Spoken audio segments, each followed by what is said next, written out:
السلام علیکم ورحمۃ اللہ وبرکاتہ۔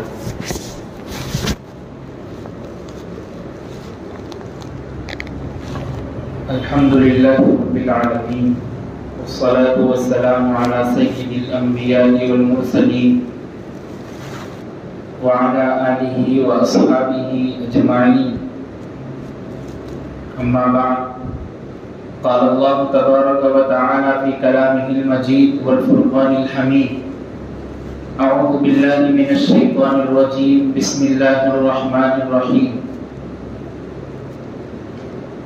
وما ارسلناک الا رحمۃ للعالمین، صدق اللہ العظیم۔ وقال النبی صلی اللہ علیہ وسلم، انا خاتم النبیین لا نبی بعدی، او کما قال علیہ الصلاۃ والسلام۔ معزز سامعین کرام اور گھروں میں بیٹھ کر سننے والی معزز خواتین اسلام،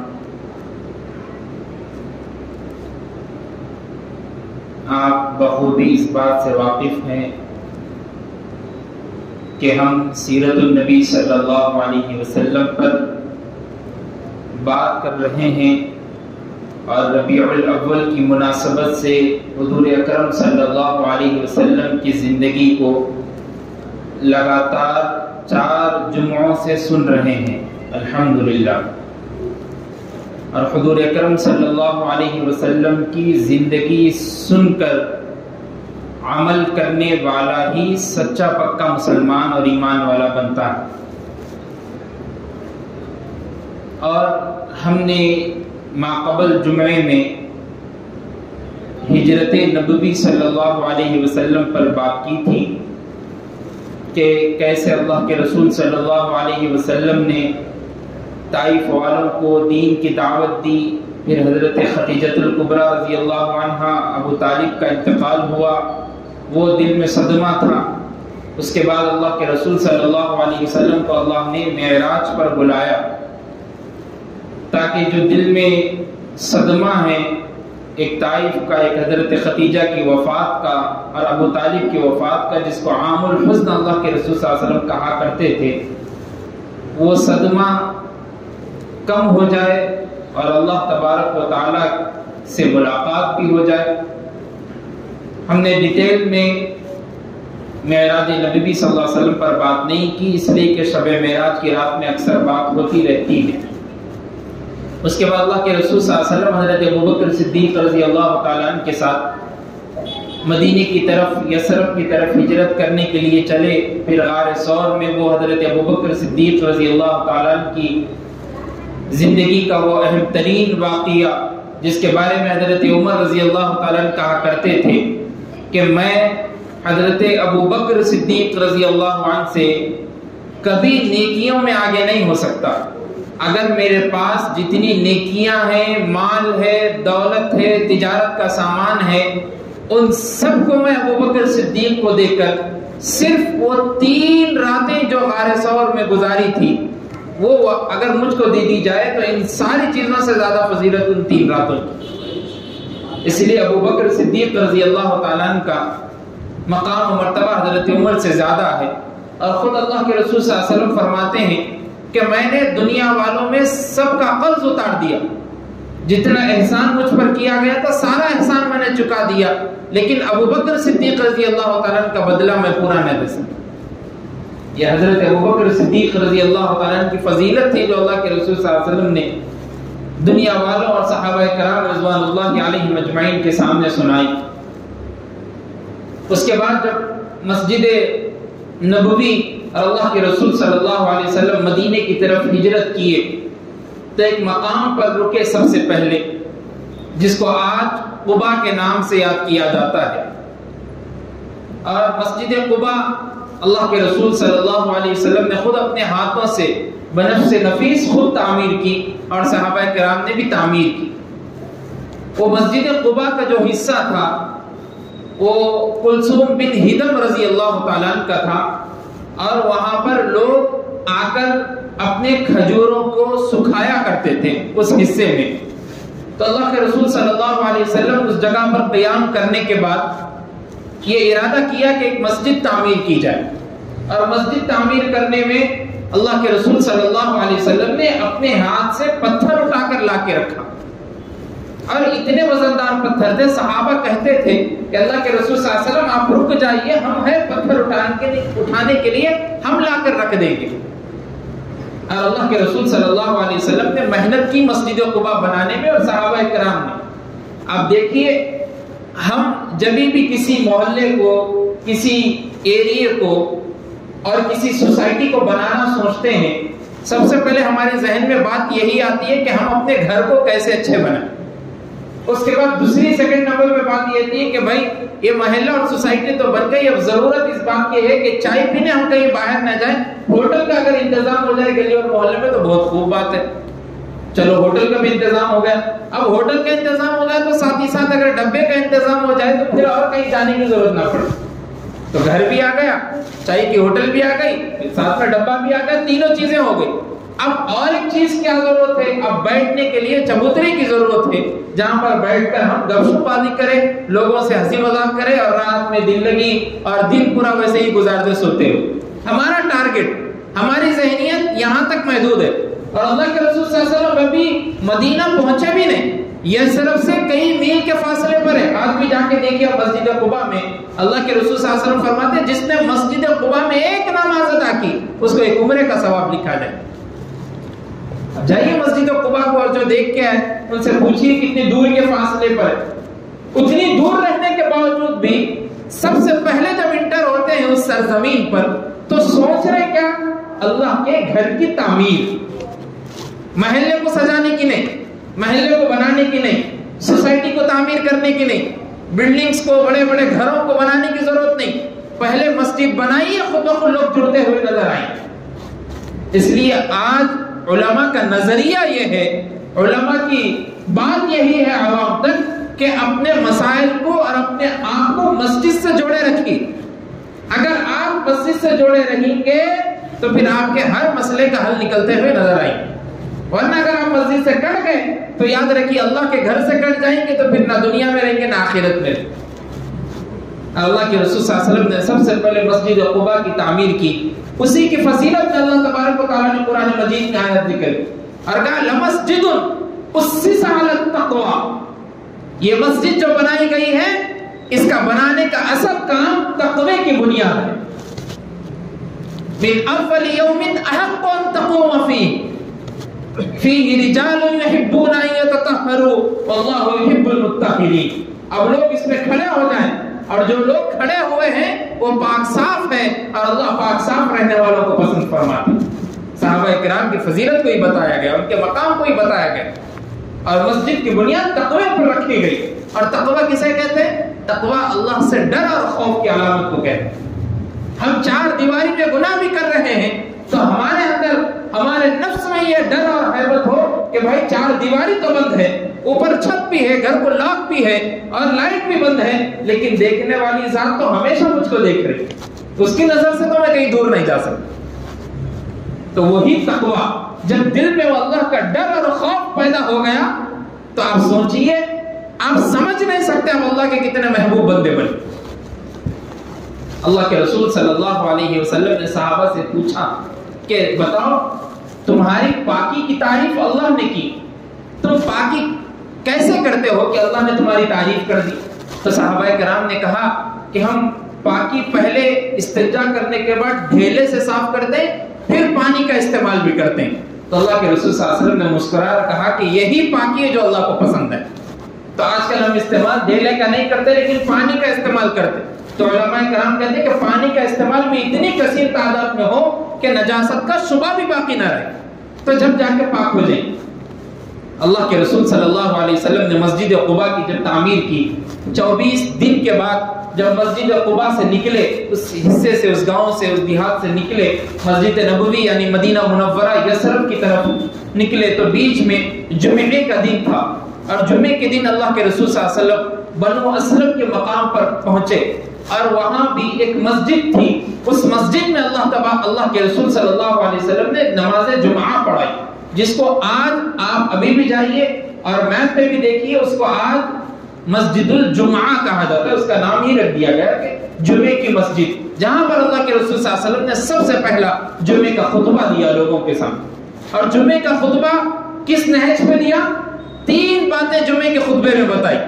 پہلی بات توحید، دوسری بات رسالت، تیسری بات قیامت کا ذکر اور اللہ کا خوف اور ڈر، کہ دیکھو اللہ کے علاوہ کوئی معبود نہیں، دیکھو میں اللہ کا رسول ہوں، دیکھو قیامت آنے والی ہے، سب دنیا ختم ہونے والی ہے، تو اپنے اندر تقوی اور خوف پیدا کرو۔ اللہ کے رسول صلی اللہ علیہ وسلم کا سب سے پہلا خطبہ ہے۔ آپ دیکھیے مکی زندگی کیسے گزری، مظالم، مصیبتیں اور کتنی برداشت کی اللہ کے رسول صلی اللہ علیہ وسلم اور صحابہ نے، لیکن ایک خطبے میں ایک مرتبہ بھی اللہ کے رسول صلی اللہ علیہ وسلم نے یہ بات نہیں کی کہ ہم پر ایسے ایسے ظلم کیے گئے، اتنی تکلیفیں میں نے سہی، صحابہ نے اتنی تکلیفیں سہی، کبھی نہیں۔ یہ دین کے خاطر تھا، اللہ کو پسند آئی، اللہ کی رضا تھی، یہی بات تھی۔ مگر اب بتانا کیا چیز ہے، اصل جمعے کا خطبہ کیا ہے، وہ اللہ کے رسول صلی اللہ علیہ وسلم نے بتایا۔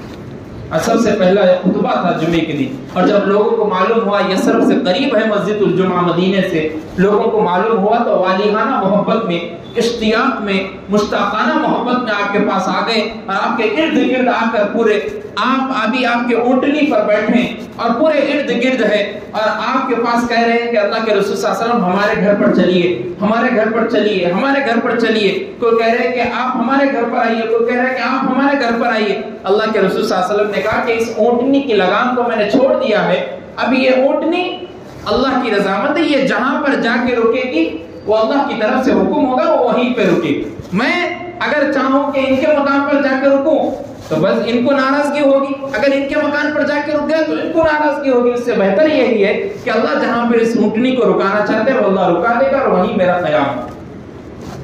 پھر جب چلے اللہ کے رسول صلی اللہ علیہ وسلم یثرب میں جب داخل ہوئے، اللہ اکبر، لوگوں کی خوشیاں اور وہ چھوٹی چھوٹی ننھی ننھی مسکراتی ہوئی بچیاں اللہ کے رسول صلی اللہ علیہ وسلم کی شان میں قصیدے پڑھ رہی ہیں اور اللہ کے رسول صلی اللہ علیہ وسلم کے چہرے پر مسکراہٹ آ گئی۔ چھوٹی چھوٹی بچیوں کو دیکھ کر آپ نے پوچھا کیا تم مجھ سے محبت کرتے ہو؟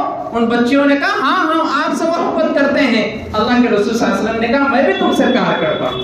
یہ چھوٹی چھوٹی بچیاں تھیں اور شعروں میں بول رہی تھی کہ بنو نجار کا قافلہ آ گیا، اس لیے کہ اللہ کے رسول صلی اللہ علیہ وسلم کے دادا عبد المطلب جو تھے وہ بنو نجار سے تعلق تھا ان کا، اور اللہ کے رسول صلی اللہ علیہ وسلم کا تھوڑا بہت خاندان بنو نجار میں یعنی یثرب میں بھی رہتا تھا، اور وہی بچیاں ان کو نہیں معلوم کہ محمد رسول اللہ صلی اللہ علیہ وسلم ہے، ان کا پورا نام یہ ہے کچھ نہیں معلوم، لیکن قصیدے اور شعر پڑھ رہی ہے کہ بنو نجار کا قافلہ آ گیا اور اتنا خوبصورت حسین و جمیل مرد ہم نے آج تک نہیں دیکھا۔ چھوٹی چھوٹی بچیاں ہیں، عورتیں گھروں کی دیواروں چھتوں پر جا کر چڑھ گئی اور جب صورت مصطفیٰ پر حسن مصطفیٰ کو دیکھتی ہے تو کہتی ہے طلع البدر علینا من ثنیات الوداع وجب الشکر علینا ما دعا للہ داعی۔ اب چاند طلوع ہو گیا وداع کے پہاڑوں سے، اب آپ گیتیں گائیے، ترانے پڑھیے اللہ کے رسول صلی اللہ علیہ وسلم کے قصیدے۔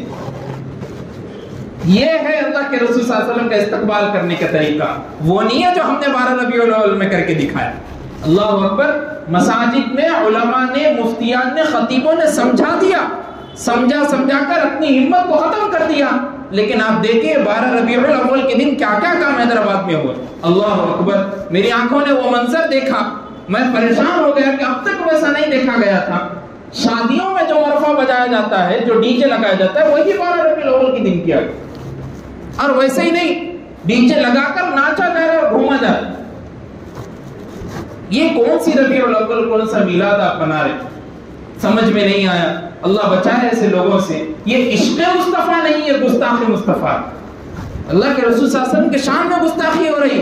آپ عشق مصطفیٰ میں رہتے ہیں تو عشق مصطفیٰ کا واحد امتیاز میں بتایا تھا کہ 12 ربیع الاول کا مطلب یہ ہے کہ اللہ کے رسول صلی اللہ علیہ وسلم کی سنتوں کو زندہ کریں، اور کہیں بھی صحابہ کرام کی زندگی سے آپ کو یہ کرنے کو نہیں دکھاؤں گا، نہ ملے گا۔ اس کے بعد اللہ کے رسول صلی اللہ علیہ وسلم کی وہ اونٹنی حضرت ابو ایوب انصاری رضی اللہ عنہ کے مکان پر جا کر ٹھہرتی ہے۔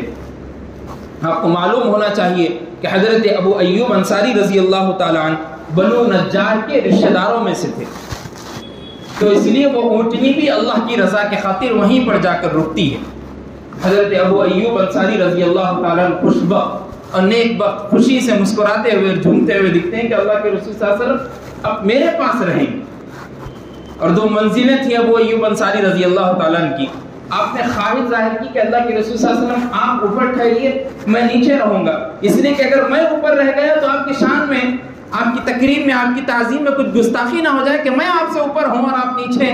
اللہ کے رسول صلی اللہ علیہ وسلم نے خواہش ظاہر کی کہ میں نیچے ہی رہوں گا, اس لیے کہ جو لوگ مجھ سے ملنے آئیں گے محبتاً, بار بار اوپر چڑھنے کی ضرورت نہ پڑے, تم بھی نیچے ہو, اس سے بہتر ہے کہ میں نیچے رہتا ہوں, تم اوپر رہ جاؤ. جب یہ بات طے ہو گئی, اللہ کے رسول صلی اللہ علیہ وسلم اندر ہے گھر میں. ابو ایوب انصاری رضی اللہ تعالیٰ خود اپنا واقعہ بیان کرتے کہ ایک مرتبہ رات کے حصے میں ہم آرام کر رہے تھے, پانی گر گیا, اور پانی گرنے کا اندیشہ ایسا ہوا کہ کہیں نیچے نہ پہنچ جائے اور اللہ کے رسول صلی اللہ علیہ وسلم کے شان میں کچھ گستاخی نہ ہو جائے.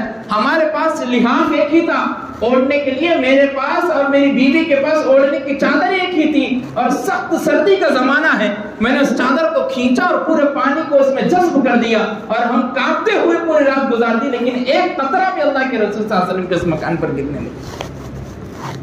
یہ عشق مصطفیٰ ہے, یہ محبت رسول. اللہ کے رسول صلی اللہ علیہ وسلم حضرت ابو ایوب انصاری رضی اللہ تعالیٰ عنہ کے مکان میں ہیں, اور یہودی اللہ کے رسول صلی اللہ علیہ وسلم کے اس مدینے میں یثرب میں رہا کرتے تھے. میں نے اس سے پہلے جمعے میں بتایا.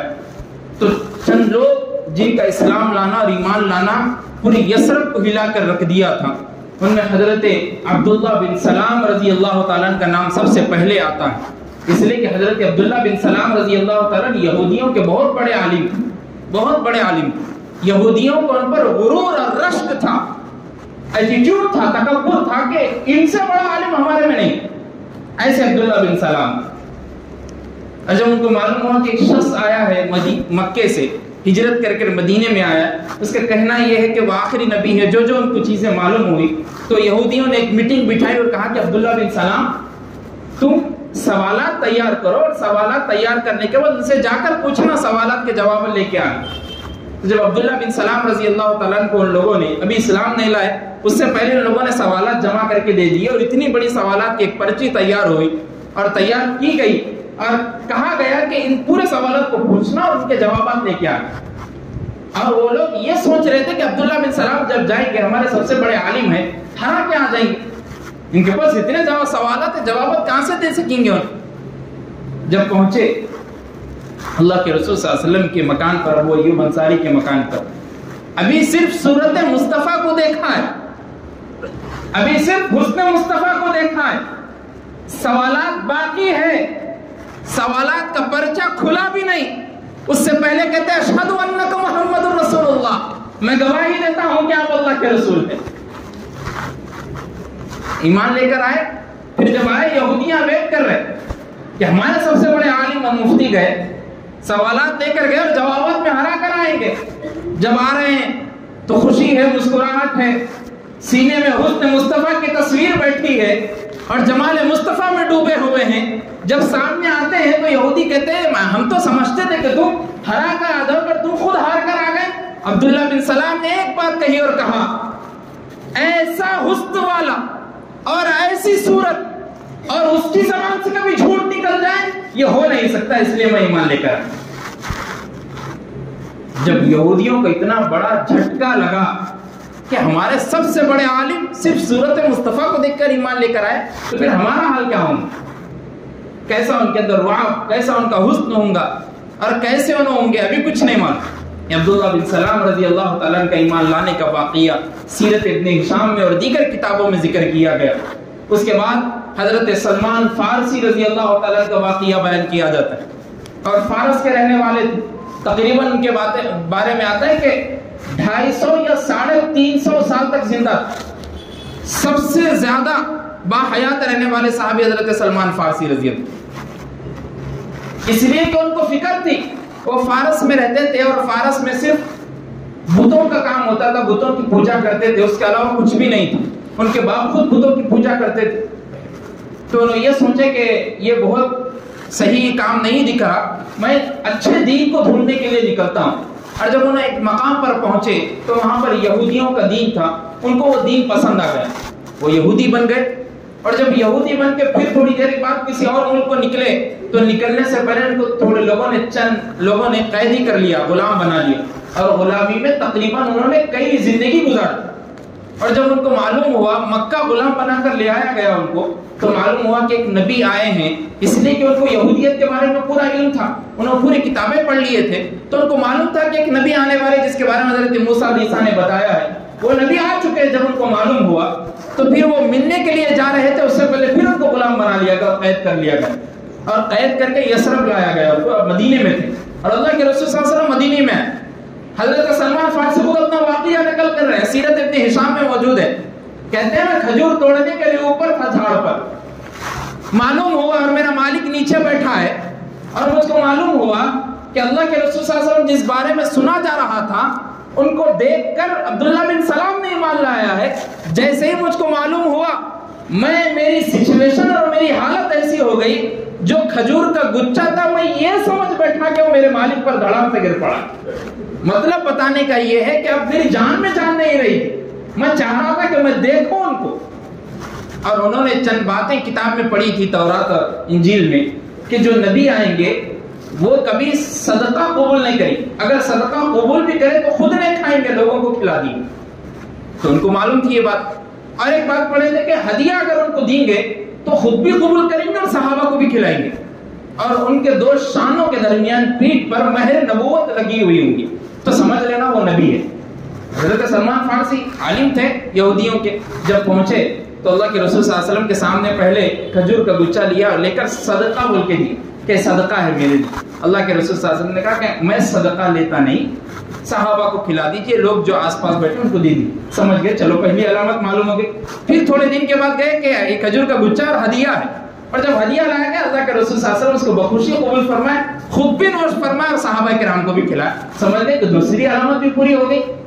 اور جب حضرت اللہ کے رسول صلی اللہ علیہ وسلم کو معلوم ہو گیا کہ یہ تورات اور انجیل میں پڑھی ہوئی باتیں جو مجھ کو معلومات کرنے کے لیے شخص آیا ہوا ہے، جب مجلس میں بیٹھے ہوئے تھے، حضرت سلمان فارسی بار بار سر نکال کر پیٹھ کی طرف دیکھنا چاہ رہے ہیں، اللہ کے رسول صلی اللہ علیہ وسلم نے خود اپنے ہاتھوں سے اپنے دست مبارک سے اس رومال کو ہٹایا اور پیٹھ کو دکھایا۔ جیسے ہی حضرت سلمان فارسی نے دیکھا، کہا اشہد انک محمد رسول اللہ، میں گواہی دیتا ہوں کہ آپ اللہ کے رسول۔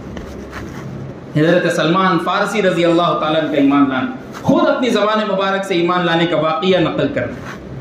اور جب مدینے میں کثرت کے ساتھ اسلام پھیلنے لگا، اللہ کے رسول صلی اللہ علیہ وسلم نے سب سے پہلے جس کام کی طرف نوعیت دکھائی، جو میں نے پہلے بتائی، مسجد قباء کی وہاں پر تعمیر کرائی۔ اب یثرب آنے کے بعد سب سے پہلا کام آپ نے مسجد نبوی کی تعمیر کا کام جاری۔ اور ایک زمین تھی، ایک باغ تھا، اس باغ کے حصے میں ایک شخص تھا، اس سے کہا گیا کہ اس سے پیسے لے کر خرید لیا جائے، لیکن وہ شخص کی بھی زمین نہیں تھی، دو یتیم بچوں کی زمین تھی۔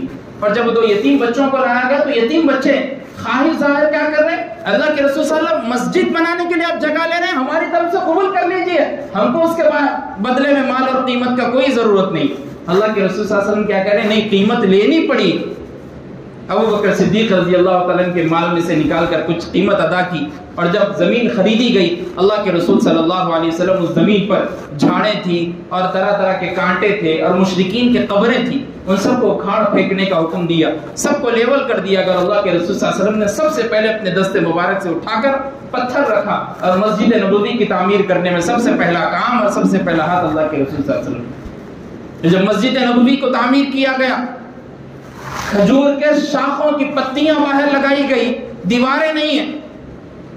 صحابہ کرام بیان کرتے جب بارش کا موسم آتا تو پانی کے قطرات اندر آتے تھے، لیکن دیکھیے آپ، اللہ کے یہاں جمع کرنے کے لیے مسجد کی تعمیر کا کام جو کیا گیا وہ پوری دنیا والوں کے لیے مثال ہے۔ اس لیے علامہ اقبال رحمۃ اللہ علیہ نے کہا تھا کہ پہلے مسجدیں کچی ہوتی تھی اور نمازیں پکے ہوتے تھے، پہلے مسجدیں کچی ہوتی تھی اور نمازی پکے ہوتے تھے، اب مسجدیں پکی ہے اور نمازی کچے۔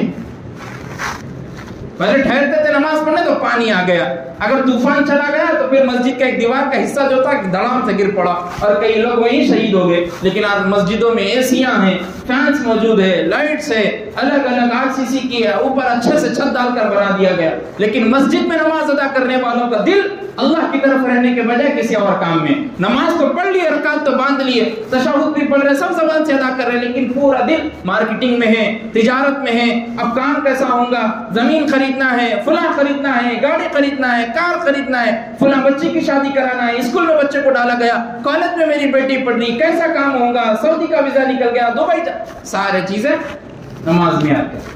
اور باضابطہ طور پہ ہم تقریباً ہمارا ایک کام ہے ممبر و محراب سے، جس سے میں ٹیم سے جڑا ہوں، وہ کام یہ ہے کہ بے دین لوگوں سے ملاقات کر کے دین پہنچانا.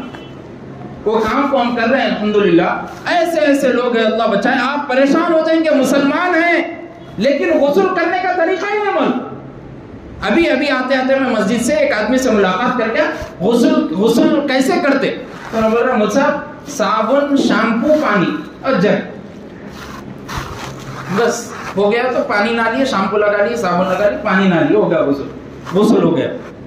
اب جمعہ بھی پڑھ رہے، نماز بھی پڑھ رہے، پوری نمازیں ہو رہی، نمازیں ہوتی پھر آپ کی غسل تو صحیح سے ادا نہیں کرے آپ تو کہاں سے نماز ہوگی. کئی لوگوں کو یہ بھی نہیں معلوم کہ نماز میں کتنی رکعتیں ہیں، کتنے مرتبہ پڑھتے ہیں. اور ایک بچے سے پوچھا گیا، چھوٹا سا بچہ ہے 5th 6 کا، نمازیں پوچھی گئی کون سی نمازیں، تو نماز کے نام یاد نہیں ہے. پیرنٹس پھر کیا کر رہے ہیں، پیرنٹس تو یہ یاد دلا رہے کہ A سے کیا آتا، B سے کیا آتا، C سے کیا آتا، Z سے کیا آتا، لیکن پیرنٹس یہ یاد نہیں دلا رہے کہ نماز فجر ہے، ظہر ہے، عصر ہے، مغرب ہے. پوچھا گیا بچے سے تو بچہ بول رہا ہے ایک صبح کی ہے، ایک دوپہر کی ہے، ایک شام کی ہے، ایک رات کی ہے. ہو گئی نمازوں کے نام یاد نہیں. کہاں جا رہی ہے اپنی امت، آپ سوچیے. اور دوسرے چیزوں میں برابر ہے، لڑائی جھگڑے کی بات آ گئی، میرے سے زیادہ پہلوان کوئی نہیں ہے. سودخوری کی بات آ گئی، مسلمان سب سے آگے. انٹرسٹ لینے میں بات آ گئی، مسلمان سب سے آگے.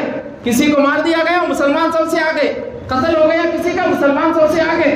راؤڈی شیٹرز کا نام کھولا گیا، مسلمان سب سے آگے. اور مسلمان جن چیزوں سے بچنے کا حکم اللہ اور اس کے رسول نے دیا، ان کاموں میں ملوث ہے، اور جن کاموں کو کرنے کا حکم دیا جا رہا ہے ان کاموں سے بچا جا رہا ہے. واہ مسلمان، تیرا ایمان. اللہ کے رسول صلی اللہ علیہ وسلم نے سب سے پہلے مسجد نبوی کی تعمیر فرمائی، اور اس کے بعد اللہ کے رسول صلی اللہ علیہ وسلم نے اپنے گھر اور اہل خانہ ازواج مطہرات کے گھروں کو بھی تعمیر فرمایا. اس وقت صرف آپ کے ساتھ 2 بیویاں موجود تھی. اما جان حضرت عائشہ رضی اللہ عنہ بھی موجود تھی، اس لیے کہ مکہ میں ہی اللہ کے رسول صلی اللہ علیہ وسلم سے نکاح ہو گیا تھا، لیکن رخصتی ابھی نہیں ہوئی تھی. اب مدینے میں آنے کے بعد رخصتی ہو رہی ہے. تو گھر جو تعمیر کیا گیا، سیرت کی کتابوں میں بات ملتی ہے، صرف 6 ہاتھ لمبا 5 ہاتھ چوڑا گھر تھا اللہ کے رسول صلی اللہ علیہ وسلم. 6 ہاتھ لمبا 5 ہاتھ چوڑا گھر تھا اللہ کے رسول صلی اللہ علیہ وسلم کا.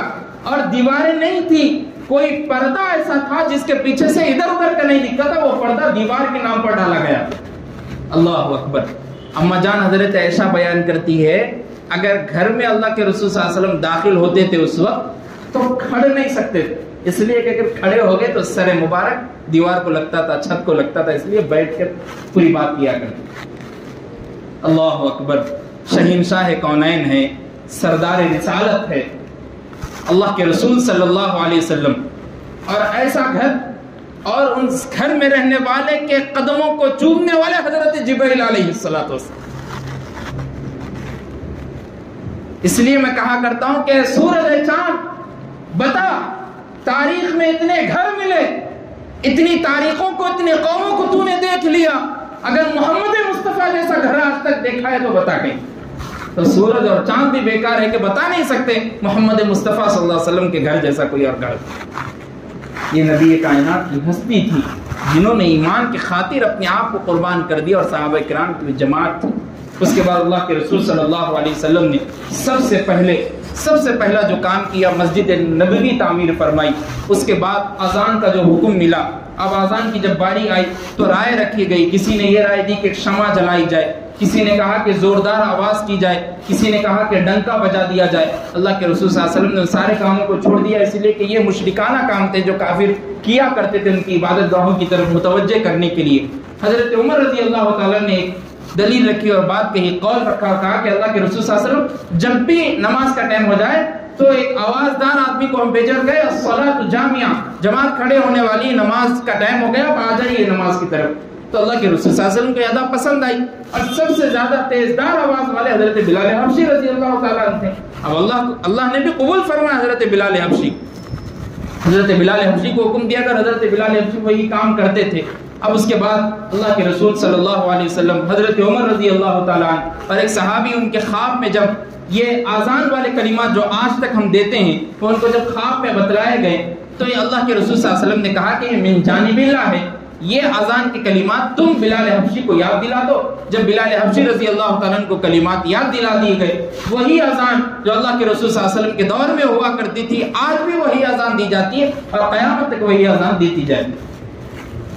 جب آذان کا کام ہو گیا پھر اس کے بعد نمازیں پہلی 2 پڑھی جاتی تھی، لیکن بعد میں پھر 2 رکعت پڑھی جاتی تھی، پھر بعد میں نماز کا جو اہتمام کیا گیا 5 نمازوں کے ساتھ، اس لیے کہا گیا کہ جب تم سفر میں رہے تو قصر کر دو، یعنی آدھا کر دو نماز کو، وہ حکم ملا۔ اس کے بعد اللہ کے رسول صلی اللہ علیہ وسلم نے مہاجر اور انصار صحابہ کی دوستی کرائی۔ مہاجر یعنی جو ہجرت کر کے آئے تھے، اور انصار جو وہاں رہتے تھے مدد کرنے والے، ان دوستی کیوں کرائی، بھائی بھائی کیوں بنایا؟ اس لیے کہ مہاجر جو تھے وہ لوگ اپنے آپ کو ایسے ہی سمجھ رہے تھے کہ آج بھی ہم مہمان ہیں، اس لیے کہ اپنے سارے چیزوں کو چھوڑ کر آ گئے۔ حضرت عبداللہ بن سلمہ رضی اللہ تعالیٰ کے بارے میں آتا ہے، اللہ اکبر، ابو سلمہ رضی اللہ تعالیٰ کے بارے میں آتا ہے، جب انہوں اپنی بیوی اور بچے کو، شیرخوار بچہ ہے، جب مکے سے لے کر نکل رہے تو کافر آ گئے اور آ کر گھیر لیا اور کہنے لگے کہ تم جا نہیں سکتے، اگر جانا چاہتے ہو تو اپنی بیوی کو بھی اور اپنے شیرخوار بچے کو یہاں پر چھوڑ دو، اس کے بعد جانا۔ ابو سلمہ رضی اللہ تعالیٰ نے دونوں کو بھی چھوڑ دیا دین کے خاطر، مدینے کی طرف ہجرت کر۔